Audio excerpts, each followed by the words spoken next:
Welcome back to another episode of the Stability and Opportunity Podcast. I'm your host, Justin Zimmerman. Good to be back. Been away for a little while. Hope you all missed me. We're here with another exciting, and I will add the level of exceptional guest, my longtime friend, entrepreneur, I would say master of turning crisis into commissions, profits, Mr. Alex Charfen. If you don't know who he is, go look him up. He's got a fantastic podcast. He is one of the best speakers who's going to motivate you, help you find opportunity where it might not be visible. Welcome to the show, Alex. So good to have the opportunity to connect with you today and go through all the wonderful things that we're going to talk about.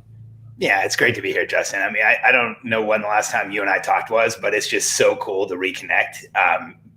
We used to work together. We were friends, then we worked together, and then we remained friends. And when I got your call about this podcast, like I'm going on nothing right now, but because it was you, I'm like, okay, I'll do it. I just want to see Justin. Yeah, it feels so good right now. I mean, the whole concept of being socially distant, this would be the only way for us to connect. And it's so appropriate for the times. And in fact, the shirt you're wearing, evolutionary. I mean, I wouldn't be where I am today if it wasn't for you doing the things you've done. I know you've helped, I think it was 50,000 agents from 2007 to about 2013, understand the mortgage crisis, get trained to work with the banks. You were a commentator, a guest speaker on national news and television. CNBC called you up all the time. And I had such a wonderful privilege to watch that whole journey unfold for you and actually look up to you in a way that I think a lot of people who are on the show today are going to look up to you in that, going from Boca Raton, Florida, you got me to Austin, Texas, and helped me get my next start in my career as a marketer, as an entrepreneur, and here at REDX. And so it's just a beautiful mixturing of friendships, professionalism, and a lot of the themes that we've talked about is your sphere of influence. Your network is your net worth. And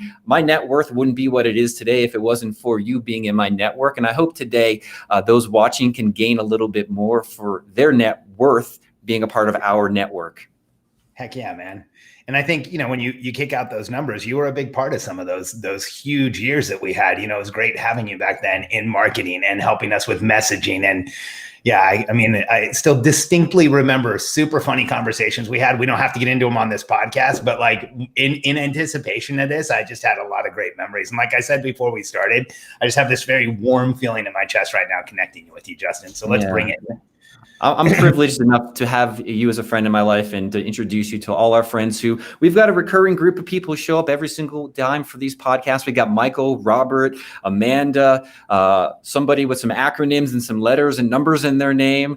And so we have an audience here that's going to be participating with us, asking questions, engaging with us. And so it's not just you and I. We've got friends out there in both live and recorded. And as always, I like to let them know that ask questions as we go. Alex has got some cool giveaways, some things that we talked about before the show that from a mindset standpoint, this guy is going to give you one of the best walkthroughs, tutorials, trainings that will help you see the opportunity out there if you're struggling right now and you're not already seeing it. And so why don't you take us back to 2007, 2008, share a little bit about your personal history, your story, to give them really the emotional oomph as to like, who is Alex Charfen? Who was he? What did he become? What did he overcome? And then how did he help 50,000 agents become certified experts during the crisis last time? Okay. I think if we're going to go back to 2007, we should back up a little bit before that. So a few years before the real estate crisis, I met my wife, Katie. I was running a large consultancy in South Florida. I had about 60 team members. We were doing about 250 million a year in sales. And I was traveling like 90% of the time. So I sold that business. I was out and I retired. I went into quote unquote early retirement. I was in my early 30s. Katie and I were going to build this relationship. I wasn't going to work. It lasted about 6 weeks and it was the worst time of my life. I hated not working. I hated being retired. I think I finally freaked out and went and bought a house I bought a house to rehab out of boredom. So when you're bored enough that you're buying property, you need to organize and do something different. And so early 2000s, Katie and I built a huge real estate company in South Florida. That first house turned into buying multiple houses, turned into creating a marketing system where we could buy all the distressed properties. And we became the largest home buyers in South Florida by far, by a margin of probably double anybody else. And we had a ton of real estate holdings. We were rehabbing at any given time 5 to 20 properties. We were flipping like paper on option contracts, 5 to 20 of those. And then 2007 hit, and it was like somebody pulled the carpet out from underneath us, and everything came crashing down. We were in Broward, Dade, and West Palm Beach counties. The three, like ground zero is considered Broward, Dade, and Palm Beach counties. And Justin, at one point, 2007 was when we went bankrupt. We were feeling it like crazy, like everything stopped. There was the numbers in the MLS from 1 month to the next went down about 60%. And from 1 month to 5 or 6 months later went down 90%. Like you've never seen anything like it. 1,000 homes had sold 6 months earlier, 100 homes sold 6 months later. And there was just nothing we could do. There was nothing we could do. We made the decision to go bankrupt. And here's what happened. As we were going through bankruptcy and processing all of that, first, it was like the hardest decision I've ever made, like to go into an attorney's office and pay them a lot of money so that they could go publicly declare that I was a financial failure was incredibly difficult. And it was a very hard time in my life. And as we were going through that, we started getting foreclosure paperwork. In fact, we owned so many properties that we lived in a gated community at the very beginning. We had to move out of our nice house in the gated community after we went bankrupt. But at the very beginning of everything, we lived in this gated community, and we were getting foreclosure paperwork every day or two. We had a process server come in and make us sign the thing, and it was horrible. My daughter Reagan was around a year old at the time, and I remember she like knew the woman's name. She would come to serve foreclosure paperwork. She'd go, "Hey, Pam," and I'm like, I wonder if when she's older, she's going to remember this. And so we, as the foreclosure paperwork showed up, I started talking to Katie about it. I'm like, the way that they're presenting this and the way that homeowners are getting this is so bad. I remember telling her, if this continues like this, homeowners are going to start throwing the keys in the door and telling the bank to stuff it. And like literally 5 or 6 months later, that started happening, where people were like turning the water on in their house, leaving and just going somewhere else and destroying the entire property. And the reason was that there was so much ambiguity in the foreclosure paperwork. There was really like no way out for a homeowner. It was basically you're going to have this huge issue. And so in 2007, I started writing a product that I thought was going to be a training course on how to avoid foreclosure for homeowners. Very quickly, I realized selling distressed homeowners wasn't going to make sense. And I started, I moved to real estate agents, started interviewing real estate agents, and realized realtors were the key to recovering the foreclosure crisis. That was my contention. That was my belief. And so in 2008, I went and started saying that everywhere I could, like realtors are going to change this. Realtors are going to save the world, basically. And I was called crazy more than once.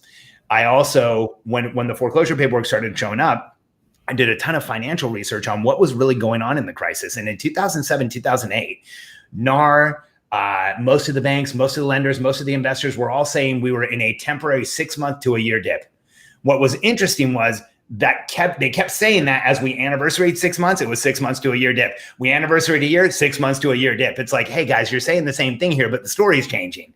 And in 2007, my contention was we were in a 10 to 15 year crisis, like minimum 7 to 10, but it could extend to 15. And I was called crazy. I was made fun of. People said I was Chicken Little. National Association of Realtors said I was like this subversive person who was trying to make stuff up. Well, about 7 or 8 months later, everybody started realizing all of the numbers that we had put out as an organization were right. We started getting calls from CNBC and from Fox and from everywhere else. And in that first year, we took this course called the CDP designation. We trained about 1,500 agents. The next year, we trained about 5,000. The next year, we trained about 10,000. And overall, we sold about 49,500 courses, so just shy of 50K. And we graduated 47,900 members. So our adoption rate on this product was well over 95%. And in 2013, after we had done a ton of work with the government, a ton of work with national, not NAR, we never worked with the National Association of Realtors. They weren't willing to, and they came out with the SFR, which was a super inferior product that was confusing, and tried to compete directly with us, but really had a hard time even when they were giving it away free. But we did work with Bank of America, with Chase, with Wells Fargo, with all of the other organizations. We worked with the REDX, with Fidelity National Title, with a lot of the other title organizations, with most of the major brokerages.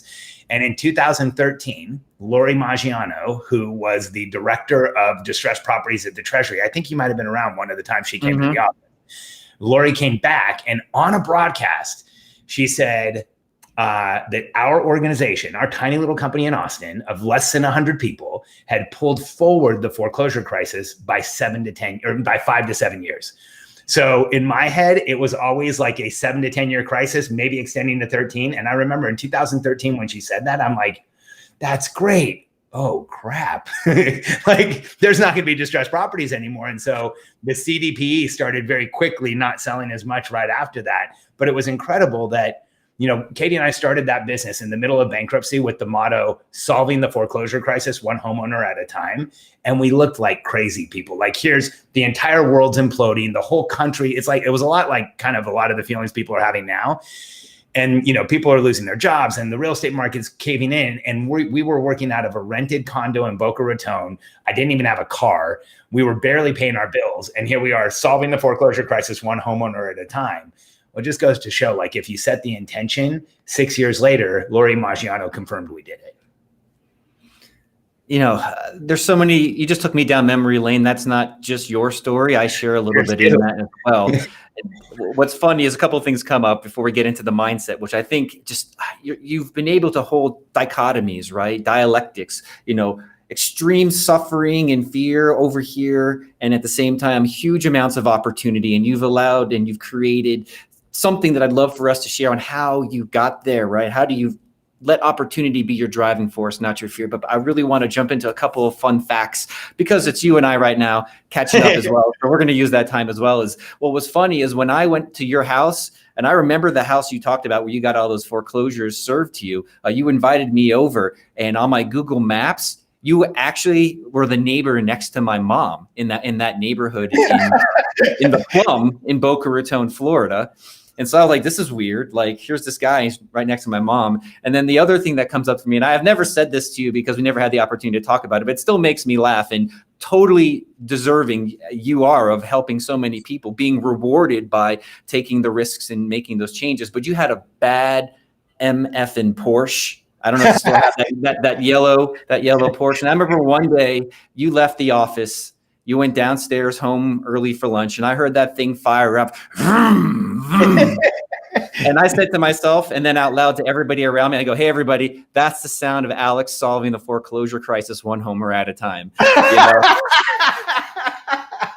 You know what I'm saying? Like that, that's lived inside of me, and I still love sharing that story when I get the chance. And so all these years later, I get to kind of circle back up with you around it because you deserved it. You earned it. And the people watching this right now, they could be the next Alex Charfen in their neighborhood. They could be the next Alex Charfen in their community. You've learned how to put that fear aside and step into opportunity. I know that you're a fan, I think, of Howard Britton, his old saying and story. And so why don't you pick things up and let people jump into that mindset with you? For sure, Justin. So here's how I look at it, man. Like, my whole life has been a crisis. Like, I think that as business owners, as entrepreneurs, we need to accept that crisis is normal. Crisis is part of the human condition, and crisis will always be there. And the way I look at it is that, you know, whenever you're presented with crisis, here's what the fact is. Crisis equals opportunity. Napoleon Hill said, every adversity carries with it the seed of an equal or greater opportunity. And I 100% believe that. I've watched it too many times with my members. I've watched it too many times with the people I've worked with, people I've consulted with, the companies that I've worked with. Adversity creates opportunity. It might not look at it like in the moment, but it always does. And the mindset for a crisis like this one, for any entrepreneur, and especially somebody in real estate, is two things. Here's the issue with crisis. So first I want to tell you the problem, and then I want to give you how you get out of this. Here's the problem. For people who are entrepreneurs, for people who think like we do, when there's a crisis, when we're presented with the energy of a crisis, here's the immediate reaction is we want to do something. Like, we want to take action. We want to do something. We want to change something. We want to make something happen. We want to, like, move in a direction. And you can see it, Justin. If you go on social media, you can see a lot of people are doing something. They're researching conspiracy theories. They're caught up in political arguments. They're fighting with each other. There's a lot of conjecture and guessing about what's going on. There's people who literally think they're going to figure this thing out and like have the aha moment where they find the smoking gun and like, you know, whatever their theory is on this virus. And here's how I look at it. Like I've been through a lot of crisis in my business life. In the business that I owned before, I went through the Argentina economic crisis. My largest office was in Argentina. We went through the dot-com crisis. We worked with most of the dot-coms, especially a lot of them that folded up, and we had money there. We lost money there. We worked through 9/11. I actually held a international event with hundreds of people 3 months after 9/11. It was like the hardest thing we pulled off. And so, you know, I've been in crisis my whole career. And here's what I know about crisis is you have to do two things with your mindset. One is you have to look to the future and figure out where are you going? Like commit to the future. Do not get caught up in the present. You know, as a consultant, I was in more than one crisis briefing or crisis communication, or I met with companies who were in crisis. I also met with companies when there was an external crisis. And here's the coaching that everyone gets. Like if they bring in Bain or McKinsey or one of the big consulting companies, I can tell you what they're going to say. They're going to tell every CEO two things. Number one, understand what most likely scenario is with the crisis, like foreclosure crisis, what's the most likely scenario? And then plan around that and make sure you have contingencies in case worst case scenario happens, but plan around most likely scenario. And then here's the direction that they give, Justin, and it's direct. I remember one time I was in a room and a consultant, it was either from Bain or McKinsey. He turned to the CEO and he was like, and here's the thing. Do not get caught up in this crisis or you will completely torpedo this business. And I remember the client, my client said, what do you mean? And he said, look, all you need to know is enough about this to know how it affects your business and put your energy into the business. Too many people in your chair start getting caught up in the subject matter of what's going on. And so in a crisis, two things, commit to the future, like look to the future. And then as an entrepreneur, you have to commit your mindset to you are going to grow. Regardless of what's happening around you, you are going to grow in this crisis. And if you commit to growth and you look for it on a daily basis and you just continue to look for opportunity, you will find it. And especially in real estate, you will find it, because here's what happens in real estate. In a normal, everyday, decent buyer's market, here's what's going to happen. The number one realtor is going to stay number one. The number two is probably going to stay number two. 3, 4, and 5 might compete for those spaces. Not a lot happens. Like real estate's a relatively stable endeavor in a normal market. But in a market that's going up or down, that's where things change completely. That's where a guy like me can create a product and become the number one representative of the entire real estate industry on television for years, because there's a crisis and there's this new opportunity. And so here's what's amazing. In a crisis, the new opportunity is the one people are looking for. In a crisis, the new company, the startup makes sense. Of course, it's a new company. It's a crisis. And so in a situation like this in the real estate market, your opportunity is massive, because here's what happens. No offense to most real estate agents, but they don't adapt well to change. We all know that. And most businesses don't adapt well to change. And so in a market like this, as a realtor, if you adjust and adapt and understand what's happening next, you can take over and create a business that you never thought you could. And Justin, you watched it through 2008, 9, 10, 11. We helped people go from unknowns to number one in their market over and over and over again, because they adjusted what they were doing from a normal market to a crisis market. You know who stands out for me is Kristen Stampini. You remember that name? Sure, South Florida. Yep, yeah. She was one of the first at Keller Williams, and I remember she was essentially a rookie in the business. Yep. And I'm sure if she was listening to this right now and you would go look up her stats, I've followed her along, and she, because of your course, it gave her the catalyst, the concentration to take advantage of the crisis. Well, and here's what you should do is, so like, let's speak directly to real estate agents. Here's what happens in a crisis, especially in real estate. Everybody becomes a cheerleader. Everybody becomes a cheerleader. I mean, I can go out and look at cheerleading messages on Facebook right now. Hey, it's not that bad. Real estate's going to be okay. Everything's going to be fine. The market's not like it was last time. No, that's all true, that it's not like it was last time. It's far worse than it was last time. Like, this is going to be so much more than the foreclosure crisis and so much more catastrophic in the real estate industry. And so what happens is every realtor turns into this cheerleading, like bubbly, fake, not real impression of the market. And when you do that, you set yourself up profoundly. And, Justin, same thing in 2007, 2008. The big names in real estate have already come out with this kind of like garbage. Like, let's get over this. I've seen from, I'm not going to name names, but I've seen from one of the major coaches in real estate that has more clients than anybody else, that travels around and talks and, likes to say top of the morning to you. I heard a podcast from him with another guy who runs a statistics company that, is all about current events and current matters. And those two guys were talking about how this isn't going to be the same. This is not going to be the same as the last crisis. There's so much more money in the market. It's going to be different. Well, that's really, really difficult to predict. And what you should be doing as a real estate agent is, instead of going around saying everything's fine, is being a truth teller. Crisis, give up cheerleading and become a truth teller. There's a guy here in Austin. He's the #1 agent, and I watch his ads and stuff, and he's so good at this. If you click through on his ads, he says, it's a trying time in real estate. Here's what's happening. Here's what sold. This is how it compares to last month. Here's what it means to you as a buyer. Here's what it means to you as a seller. If you want to connect with me, click here and we'll connect. And what is he doing? 100% down the middle truth. Here's the reality, and let's connect and figure out how it applies to you. Not, hey, everything's fine, because then when you're in a listing interview, you now have to explain how everything's not fine and how it's different. And so a truth teller over a cheerleader wins in real estate 100% of the time. Is that Goldwater? I'm just trying to pick names out of a hat here. The #1 person. You know what? No, Justin, it's some new guy. I was just trying to remember his name, but I get targeted by him on Google ads all the time, and his stuff is just extraordinary. And here's what it is. It is straightforward data. And then what does it mean to you? So he says, like, here's what's happened in Austin. There's been a substantial slowdown.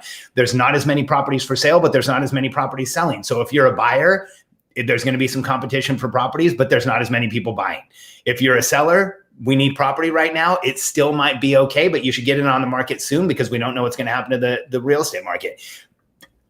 It's as straightforward and as real as you can be. I would say that you're a master unlicensed psychologist. And I've seen you on stage do, Tony Robbins level stuff. And so I'd like to maybe spend a couple of minutes right now for our audience. By the way, thank you, Robert. Good to be back. Hi, everybody. And why don't you give us some questions, some exercises, maybe a mental process, one of those things. So that way, by the end of this segment, our audience has kind of a little bit of a tactical tool they can use to break out of fear and into opportunity. Okay. All right. Yeah, I think we can do that, Justin. So, when you're in a situation like this, here's the issue that happens in a crisis. We go from wanting to go crisis to action. And it's this immediate, like, I want to do something. I want to put something together. I want to like make something happen right now. Did you feel that way when COVID-19 first hit, when you first realized how big this was? Did you get that agitation to like do something? How do you think this podcast got started? Okay, so I'm actually experiencing the evidence of it. Yep. So 40 something episodes later. 100%. So we teach companies how to pivot. And here's what we always say is, like, when a crisis hits, when a transition hits, when something happens, we teach this stuff all the time, not just because of COVID-19. We work with entrepreneurs. Our content has to cover crisis and transition and issues that come up. And so what we always share is, when a crisis hits, that need for action needs to be put into an analysis. Like, stop trying to do something and analyze where you are. And the first thing you should do when a crisis or transition hits is analyze what's happening for your members, your clients, the people you sell to, the market that you're in. So whatever it is. And so the analysis should begin with, how has my market been affected? And so the way you can shift from fear to opportunity is to focus on your clients. And that's what we did in the real estate crisis. We had this massive shift where there was this huge population of real estate agents that now had to do this thing called the short sale. Honestly, none of them wanted to. That was the number one complaint, was none of them wanted to. It was too difficult. It was hard to do. It just didn't work. And so we examined what happened to real estate agents. And here's what happened. In 2007, they were in a healthy market, like extraordinarily healthy market. Things were closing easily. Loans were going through fast. Everything was easy for them. Then starting in 2007, when they had to do short sales, there was a new process, there was a new system, there was a new structure. They didn't understand it. It was ambiguous. And so here's what we did. We looked at what happened to that client and we said, let's solve this problem for them. So if you're a real estate agent working with either buyers or sellers, what has this situation done for them? Well, I'll tell you. A situation like this creates massive ambiguity. It creates questions. It makes it doubtful. It makes it feel insecure. It makes it feel threatening. All of those feelings are now assigned to real estate. Think about that. You are the advocate for real estate if you're a real estate agent, and real estate has now become threatening and vulnerable and scary and frightening and ambiguous. That's horrible. So when you look at that list, you have to start thinking, how can I remove these for this potential client? And when I look at the real estate agent, and by the way, there is not a lot of real estate agents that do this well. In fact, too many real estate agents are buying products from cheerleading companies and then putting it out as like this weird cheerleading stuff. The best agents that I've seen a few that have done this so well. And they basically just come out and say, we're in this massive crisis. We've never had this before. It's unprecedented. There's a lot of things that's unclear. Let me clarify what I can. Because in a crisis, here's what happens. Crisis doesn't just equal let's do a lot of stuff. Crisis equals ambiguity. The more ambiguity there is, the more fear you will experience.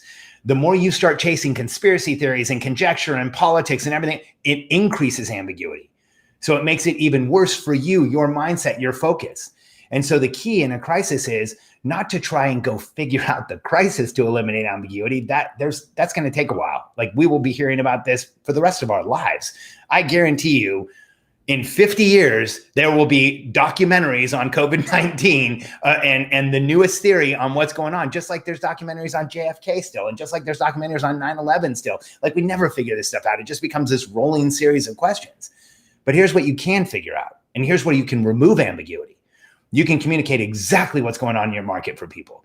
You can tell them what that means to a seller. You can tell them what that means to a buyer. You can show them what the process needs to be now and what are the new things that are coming up. You can tell them, here are the issues we're having. You know, banks are coming in for more down payments and they're changing the terms on loans. Harder and harder to get financing. There's a lot less inventory available. There's a lot less buyers available. Here's how I deal with all of these issues that the crisis has created.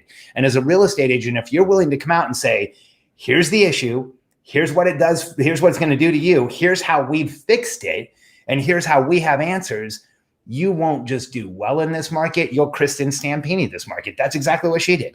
She was a brand new agent. She didn't know any better. She just went out and started telling people, hey, there's a solution for what's going on. It's called the short sale. We can show you. And literally, Kristen went from unknown, never been in real estate before, coming out of a corporate job, to one of the top realtors in the market in 12 months because she was a truth teller.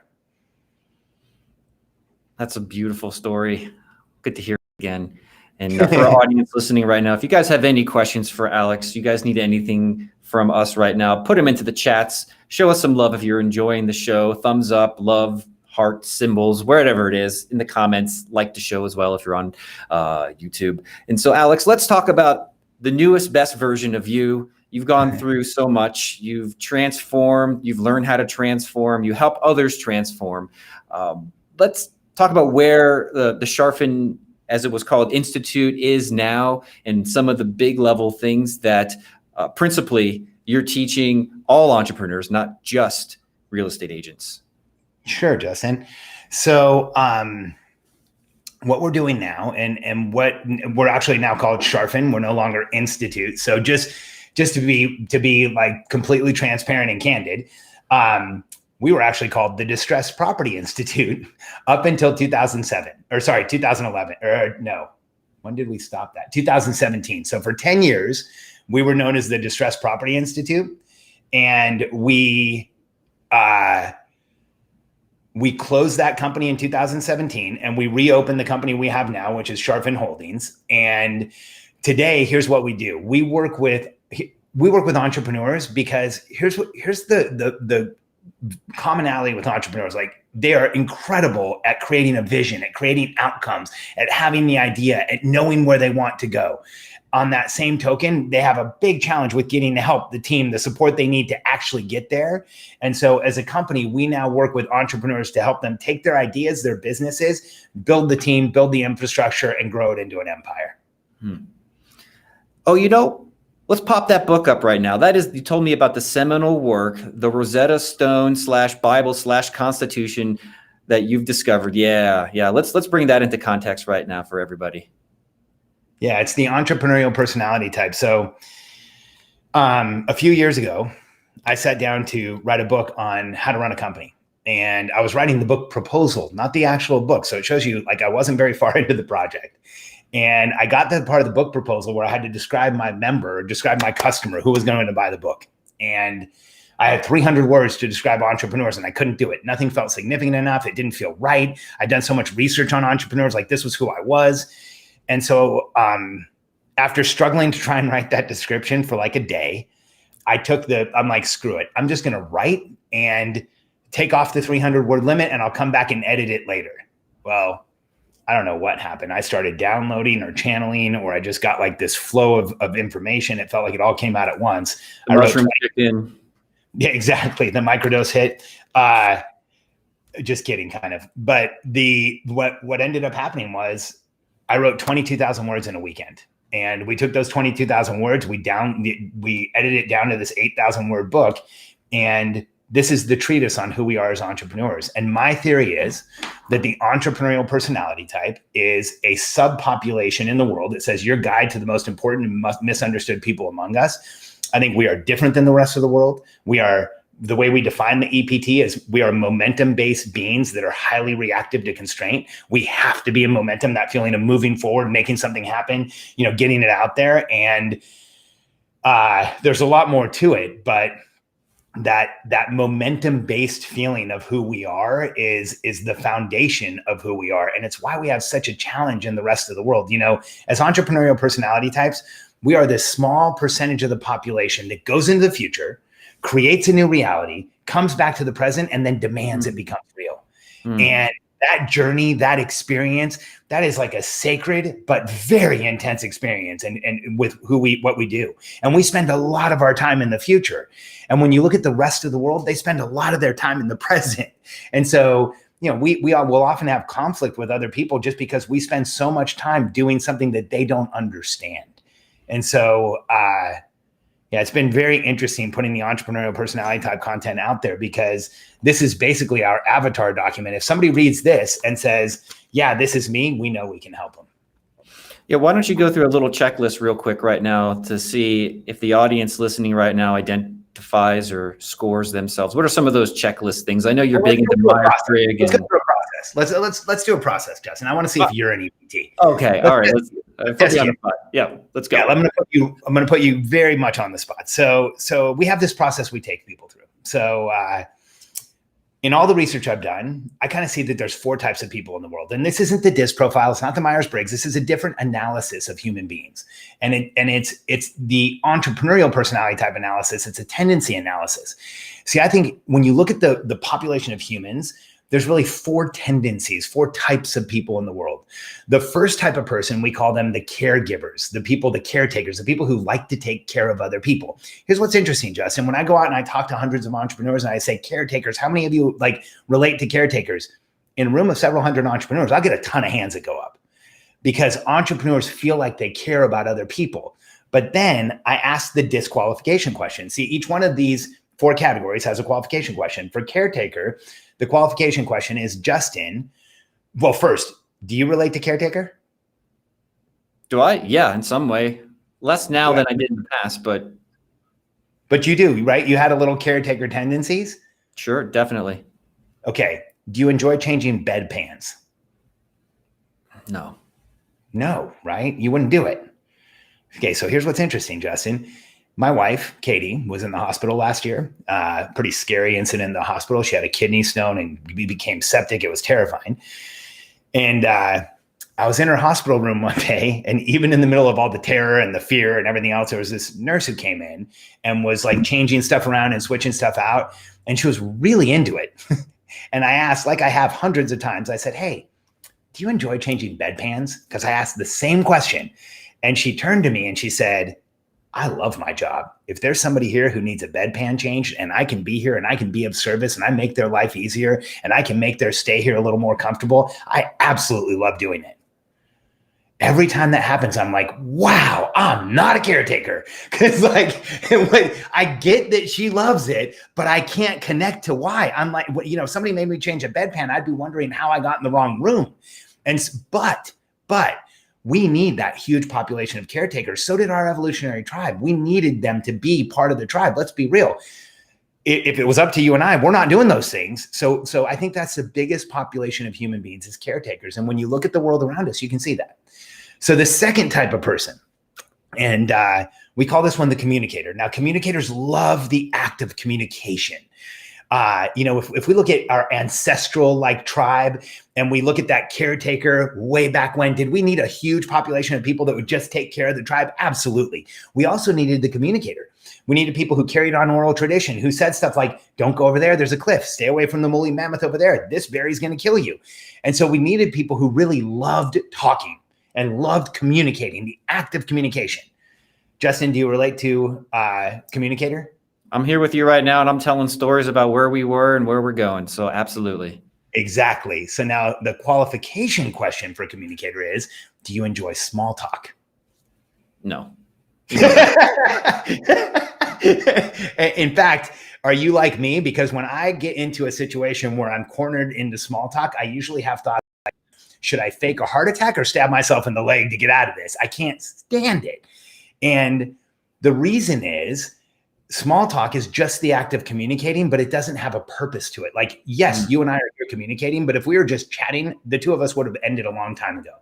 The reason we're both engaged in this is because there's an outcome. There's a reason we're doing it. We have leverage. There's people watching. There's like all types of reasons we're doing this right now. It's not just the act of communication. You know, if you take two communicators and you put them in a water cooler, they can have a 45-minute conversation about a half-hour TV show. Like, I don't even know how you do that. You know, I can't even sit through the half-hour TV show, much less the conversation. And so you're not a communicator. I'm not a communicator. Let's move on to the third type. Okay. So the third type is what we call the coordinator. My nickname for them is the memorizers and the organizers. The third type is the coordinator loves rules and red tape and organization and process and structure and putting things in the right place. And they love contracts, not because you're about to sign a deal, but because you have a contract. And so whenever I ask entrepreneurs, do you relate to coordinator? The answer is usually no. Do you relate to coordinator? Well, actually, I have a deep sense of coordination. I have here built a system that allows us to stay on top of stuff. And so I would definitely say I've got a very large part of me that enjoys the coordination side of things. Yes. How much do you enjoy committees, Justin? None. So that's the qualification question for coordinators. See, coordinators love the act of coordination. In fact, if you talk to a coordinator, like my stepfather-in-law, so the guy who's married to Katie's wife, or Katie's mom, is a coordinator. And he will proudly tell you how he's on like 16 different committees where he's a member of a committee and he sits on a board or he sits on a committee and he does the thing and he's in the organization and they tap the gavel and all that. If you even there's not an amount of money you could pay me to sit on a committee. A few years ago, the University of Texas came to me and asked me to be on the charitable committee for the Bass Concert Hall. I did it for 2 years. It was brutal. Every meeting I went to, I wanted to just say, hey, can we stop and just get shit done here? It's like it went too slow. And so coordinators love coordination. And if entrepreneurs are going to conflict with somebody, it's usually a coordinator, because here's what happens. If you look at the coordinator, they're all about rules, regulations, keeping things the same. We want to change it all. So we often create conflict with them. So now let's just review where we are so far. So 4 types of people in the world.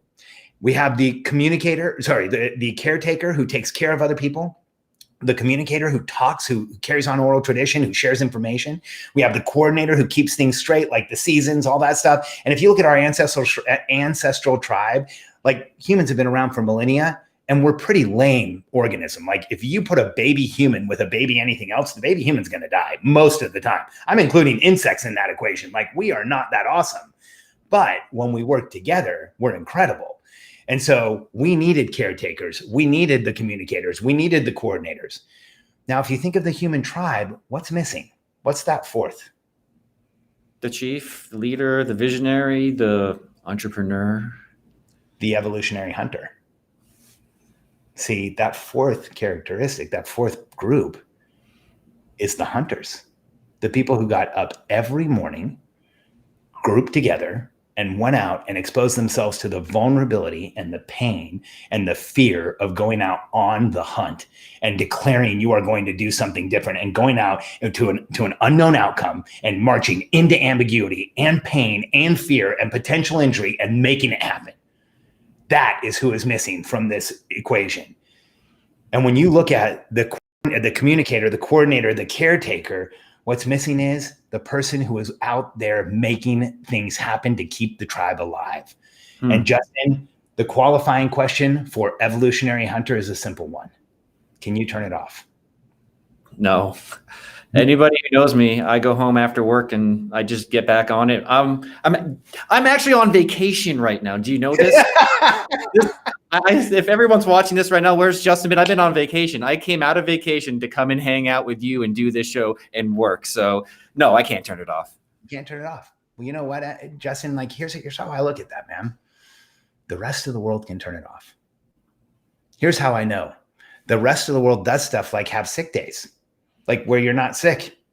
Like I like when I'm sick, it's like the worst feeling in the entire world because I want to go be able to do something. And I can't imagine pretending like I was sick so that I would be out of momentum. Are you kidding me? And you look at the rest of the world and Justin, when I share with people that we are different because we can't turn it off and we need to move forward and we're driven to move forward. And when you look at that fourth personality type, the evolutionary hunter, it makes sense that the subpopulation of humans that are driven to go out and kill stuff and keep the tribe alive and make things move forward are also the ones who can't turn it off.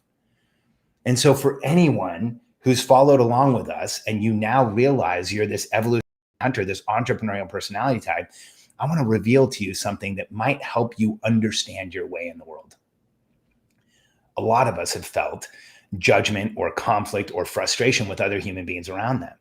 I want to reveal to you exactly why that is. See, if you look at the communicator, the caretaker, the coordinator, all three of them work in the present. Caretaking is in the present. Coordinating is in the present. Communicating is in the present. Hunting is in the future. As entrepreneurial personality types, we are the only type that goes into the future, creates a new reality, comes back to the present, and demands it becomes real. And we are driven to change the world, improve the world, challenge the status quo, while the rest of the world clings to average and worships the status quo. And so that is who we are. That is why we're here. And we are here to drive forward, evolve humanity, and keep the human tribe alive.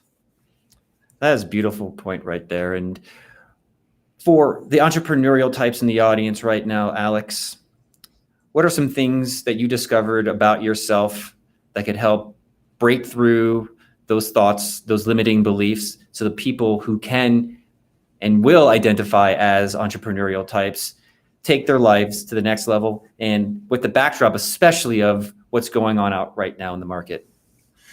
So Justin, there is our company focuses on frameworks. We train frameworks and systems and structure that help grow businesses, but also help entrepreneurs understand themselves better, remove constraint, and create momentum. And one of our most foundational frameworks that we use in almost every coaching session, in almost every time we're talking to somebody, anytime I speak, we call it the contribution equation. It's a 4-part framework. And here's what it comes from. It comes from decades of researching successful human beings and then looking for patterns. And if you read enough successful stories of people, if you read enough autobiographies, biographies, life stories, third-party accounts, and I've read thousands, like I'm obsessed with this stuff, obviously. And if you look at it enough, you start to see these patterns that clearly emerge. And here's what I saw. There's really 4 things people do when they create success. And it's so veiled to us as entrepreneurs because in today's society, we're actually encouraged to do the opposite. Let me show you what I mean. So the 4-step process is to the contribution equation. The first step is lower pressure and noise in your life. Here's what I mean by that. As entrepreneurial personality types, we are highly sensitive human beings. We are driven by momentum, but we're also highly reactive to constraint. And here's what happens to us. We tolerate and we let too much happen to us and we let things go on. And we get to this place where we are tolerating so much and putting up with so much and dealing with so much because here's the issue we have. Every one of us has had that period in our lives where there was too much to do and there was too much going on and we didn't have what we needed and there weren't the right resources, but we worked like crazy. We went through a ton of pain. We overcame a lot of obstacles and then we succeeded. Justin, have you been in that period? Yes, definitely. Okay, right? Well, here's what happens. Because we've been through that cycle, we associate high pressure and noise in our life with the pursuit of success. So we tolerate and we put up with and we allow it. And we get to the point where the pressure and noise is so high that it actually robs us of our success. And so what we coach our clients, what we work with our members on, we show entrepreneurs how to build empires. The first step is how to take care of themselves, lower the pressure and noise in their lives. We tell people you need to the people, the places, the things in your life. And if they're not giving you momentum, they are taking it away. So get them out of your life. Be ruthless, be relentless, be selfish because you need to guard your focus like your life depends on it because it does. So number 1 is lower the noise in your life. That also means take radically good care of yourself. Start hydrating, walking in the morning, eating the right foods. When you do these things, you will take the evolutionary hunter inside you and unleash the power of who we are so that you can see a better future, make better decisions, understand how to move forward in a way that's dynamic. The second step is first lower the pressure and noise. Now, the second step is tough. I call it the entrepreneur's dilemma. We need far more help than the average person to get to where we want to go. Yet any request for help makes us feel vulnerable and exposed. Do you feel that, Justin? Yeah, that brings up some memories. For all of us, because it's really hard for us to ask for help. And when Justin says brings up memories, here's the memories it brings up for me. It brings up memories in school of trying to get help and not. Brings up memories of having conflicts where I wasn't heard. Brings up memories of me trying to communicate to somebody in a normal way and then taking it as aggression or frustration and reacting to me.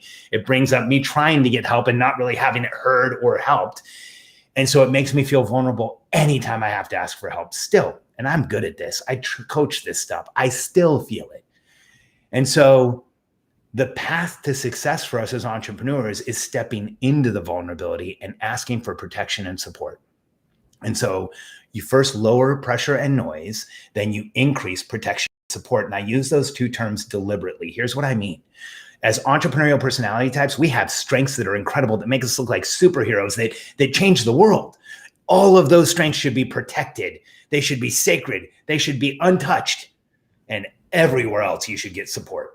You know, I know that I'm good at speaking. I know that I'm good at creating content. I know that I'm good at being the face of our company. I know I'm terrible at most things, but those things are protected in my business and everywhere else I get support. And there's somebody doing it who's a lot better than I am. You know, you send me an email, you'll get an answer. It won't be me. It'll be a lot better than I would have sent though, because I'm not good at any of those things. And so you decrease pressure and noise daily, relentlessly. You increase protection and support through stepping into vulnerability, through asking for it, through creating process, structure, and routine so that you protect the people you're getting help from. So you build a team so that continues to grow. And if you lower pressure and noise and you increase protection and support, especially in a crisis like we're in, here's what will happen. Your strengths and abilities just show. You know, as entrepreneurs, we spend a lot of time in like personal development, self-development, learning experience, all kinds of other stuff.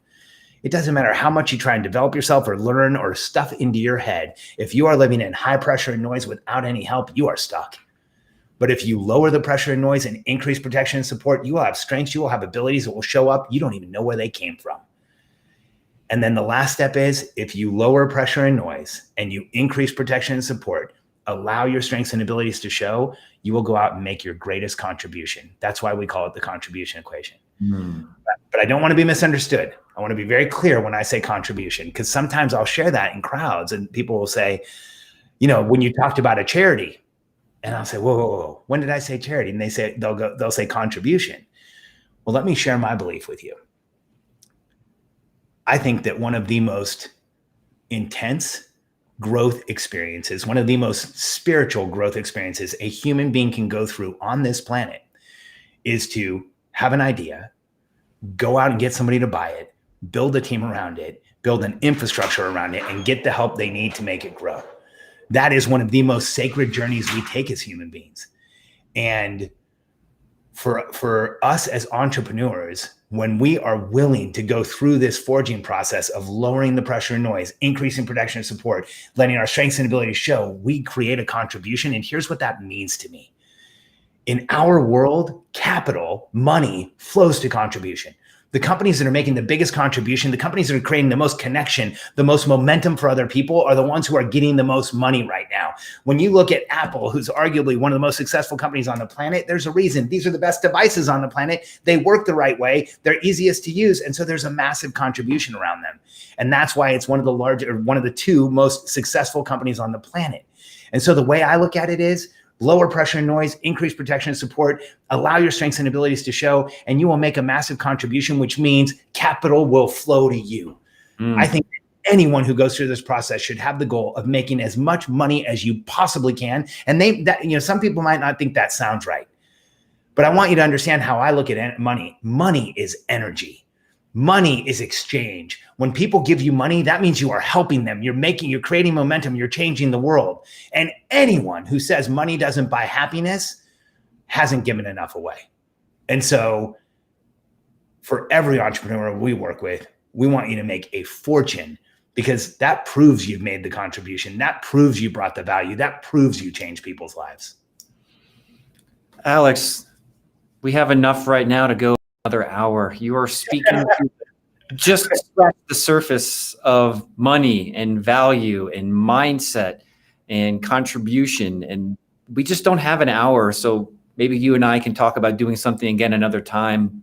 So Absolutely. For the audience who's salivating for the next, let's give them a little appetizer for the time being and give them some links on where to consume more on the entrepreneurial EPT book. And then it sounds like we need to also talk about learning more about the equation. So the best place to go to get more information on the entrepreneurial personality type is our podcast. You can go to momentumpodcast.com. Our podcast is actually called Momentum for the Entrepreneurial Personality Type. And there's 2 on most of these services. If you go to the archive and go back to the first 100, it is all about the entrepreneurial personality type. It's the early work. A lot of our members who join our coaching programs go back to the archive and they just give us great feedback about it. And then the second place to go is we just recorded a 20-minute training on how to make decisions in a crisis and what you should be doing right now. If you go to predictablebusinesssolutions.com, you can see the 20-minute training. And if you choose, you can set up a call to talk to a member of my team. That's awesome. And behind the scenes right now, the team's typing those things you just mentioned into the chats. And so people watching this live, you should just check that out right now. And God, Alex, it's been fantastic catching up with you.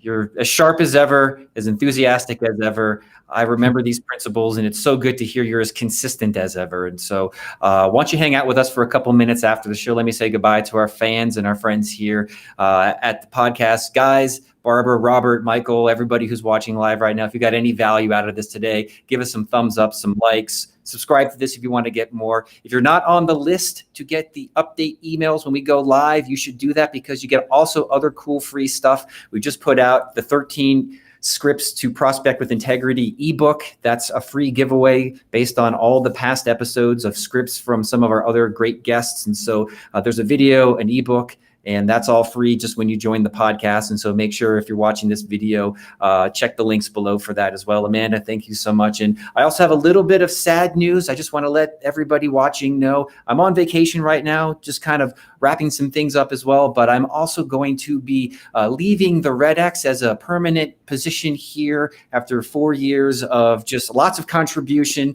A lot of the things you talked about, Alex, spoke to me. And so for all the fans who watch and love these episodes when I host them, I just want to say thank you so much for showing up, making this show something that matters to me, matters to the company, obviously matters to you. It's been a wonderful opportunity. The people here at REDX are some of the best people you will ever meet behind the scenes, the people who code the products, answer the phones, all that stuff. They just really, they show up every day in contribution using Alex's terminology. And I just had a little session this morning where I cried. I got this as a little gift from the marketing team. If I could show this to everybody, this is such a beautiful parting gift of the marketing team. We started off with just me and one or two other people, and we grew into a wonderful thing. And so I saw this and it brought tears to my eyes. And this is the best gift I have ever received. So thank you, everybody, for putting this out there for me. It just means so much to me. I will hang this and bring this with me everywhere I go. And so I just want to say thank you, everybody. Tyler Fenn, he is the director of sales. He is one of the other sharpest people here who knows you, knows your needs. He's going to be taking over the show on a more permanent basis. And so I just want to wish everybody, including him, a super fantastic next step in the evolution of the Opportunity and Stability podcast. Maybe I'll pop back on one day as a guest myself. But until then, I'm Justin. Hope you'll have a great day. See you all when I see you.